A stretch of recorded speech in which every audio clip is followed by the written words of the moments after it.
जीवन में बोर वही लोग होते हैं जिनके पास राम काज नहीं, और जिनके पास राम काज है भगवान उन्हें फ्री रहने नहीं देते, लगा कर रखते हैं अपने में, ये करो वो करो। भाई काम में व्यस्त रखना ये भी तो भगवान की कृपा से मिलता ना। कई लोग ऐसे रहते उनके पास काम ही नहीं रहता उनके पास। अच्छा देखिए एक और बात हनुमान जी महाराज यहाँ बताना चाह रहे हैं कि कोई काम मिला है तो हर एक काम राम काम ही है।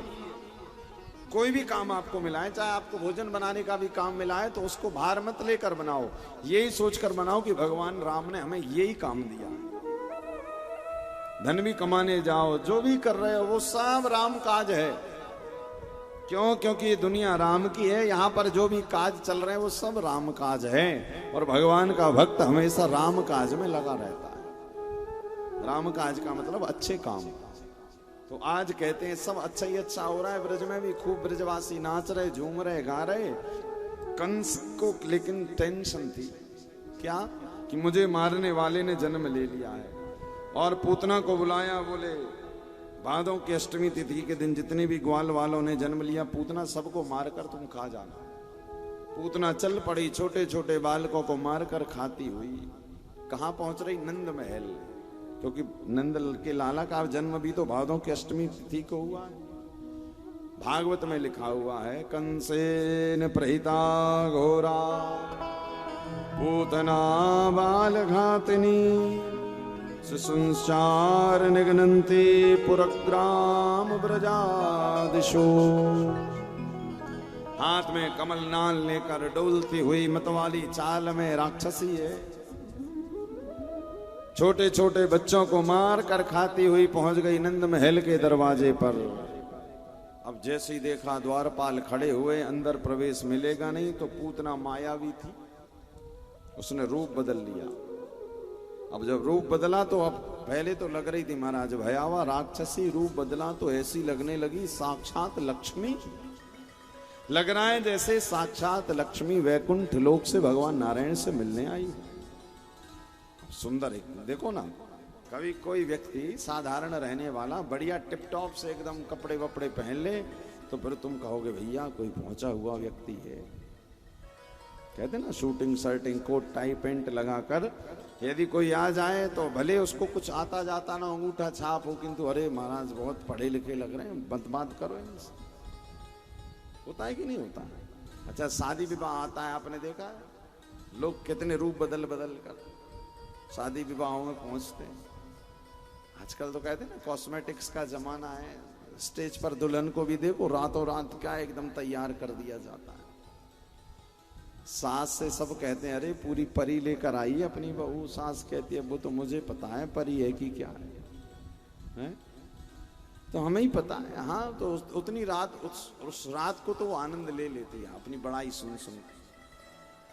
अब जब घर आती है वो वही मेहमान घर आता है जिसने कहा था कि बहुत सुंदर है तुम्हारी बहू, आज दिखाई नहीं पड़ रही, साल 6 महीने शादी के बाद वही मेहमान जब घर आया, अब पता चला वही बहू ट्रे लेकर आई पानी की, और वही मेहमान सास से पूछ रहा बहू कहाँ है? बोले यही तो है। बोले अच्छा उस दिन तो परी लग रही थी। आपको एक सत्य बात बताएं, एक बार हम दिल्ली की एक पार्टी में गए रोहिणी, तो हाँ अब दिल्ली की तो शादी महाराज अरबों रुपया खर्चा होता है, लोगों के केवल अपने ड्रेसअप में लाखों रुपया खर्चा होता है। तो एक मैया, एक उसके घर की पुत्र वधू बड़ा मेकअप वेकअप करके आई पार्लर से, तो इतना मेकअप ओवर हो गया कि उसका बेटा ही नहीं उसको पहचान रहा, 5-6 वर्ष का बेटा। अब वो पूरी पार्टी में घूम रही है, अब बेटा कह रहा है मेरी माँ कहाँ गई, मेरी माँ कहाँ गई। वो उसके पीछे पीछे अरे मैं ही तेरी माँ हूं, मैं ही तेरी माँ। वो कहता नहीं मेरी मैया ऐसी थी नहीं। अब महाराज वो सबको देखे ये मेरी माँ है वो मेरी माँ है। अब ये हम भी थे उस पार्टी में, हमने कहा बहन जी हाँ ये आप वहीं। बोले महाराज जी बेटा बहुत रो रहा है, क्या करें बताओ। हम तो परेशान हो गए, शादी में हमें आना नहीं था। हमने कहा आना था आई जरूर, किंतु ये जितना जो ड्रेसअप किया है ना आपने, इसको थोड़ा कम करवा के आओ, अभी पहचान जाएगा। बोले अच्छा इसी कारण नहीं पहचान। हमने कहा आप उसको ऐसी कभी दिखाई पड़े नहीं तो पहचान नहीं रहा। अब कह रही महाराज 1 लाख रुपया लगा है, तो हमने कहा फिर रात भर रुलाओ उसको। बेचारी गई पार्लर में, लाख रुपया लगवाने का, 50,000 रुपये हटवाने का, 1.5 लाख रुपए में फिर वैसी की वैसी जब आई पार्टी में तो बेटे ने कहा हाँ ये मेरी माँ है। उसने कहा हे राम बताओ भाई, ये आजकल टाइम ही ऐसा है। तो पूतना भी ऐसा श्रृंगार करके अद्भुत अपने रूप को बदलकर, यहां पर कथा कह रही है, प्रसंग कह रहा है कि आप भगवान के पास रूप बदलकर, का मतलब है कि भक्ति का दिखावा करके मत जाओ कि हम भक्त हैं। आप जैसे हो वैसे चले जाओ। आप भक्त नहीं भी हो ना तो घबराओ मत, भगवान सब पर कृपा करते। केवल ऐसा नहीं कि परमात्मा भक्त पर ही कृपा करेंगे, पापियों पर नहीं करेंगे, दीनों पर कृपा करेंगे, धनवानों पर कृपा करेंगे, दीनों पर नहीं करेंगे। अरे भगवान के लिए तो सब उनके दरबार में सब पहुंचते हैं। हे नाथ, आपके दरबार में जो आ जाता है, क्या अमीर क्या गरीब, क्योंकि हमारे ठाकुर जी ना तो अमीर बंधु है ना गरीब बंधु, हमारे भगवान का नाम है दीन बंधु। दीन बनकर चले जाओ। जो दीनों के दिल में जगह तुम ना पाते,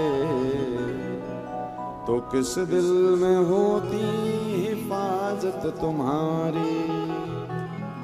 तो भगवान किस पर कृपा करते हैं? दीनों पर। गोस्वामी जी ने भी लिखा है, दीन दयालो विरद संभारी। ये चौपाई मां जानकी ने कही, किससे? हनुमान जी से, कि हमारे दीन दयाल भगवान राम जी से कह देना कि सीता को बड़ा कष्ट है। क्या कहा? अरे दीन दयाल विरद संभारी, दीन दयाल विरद संभारी, हरहु नाथ मम संकट भारी, हरहु नाथ मम संकट भारी। ये सुंदरकांड की चौपाई है। दीन दयाल विरद संभारी, दीन दयाल विरद संभारी, हरहु नाथ मम संकट भारी, हरहु नाथ मम संकट भारी। दीन दयाल विरद संभारी। आप तो दीन हैं, इसी कारण जैसे हो वैसे चले जाओ। हम क्रोधी हैं, हम कामी हैं, हम लोभी हैं, हम मोही हैं, जैसे भी हैं हे जगदीश्वर हम आपके।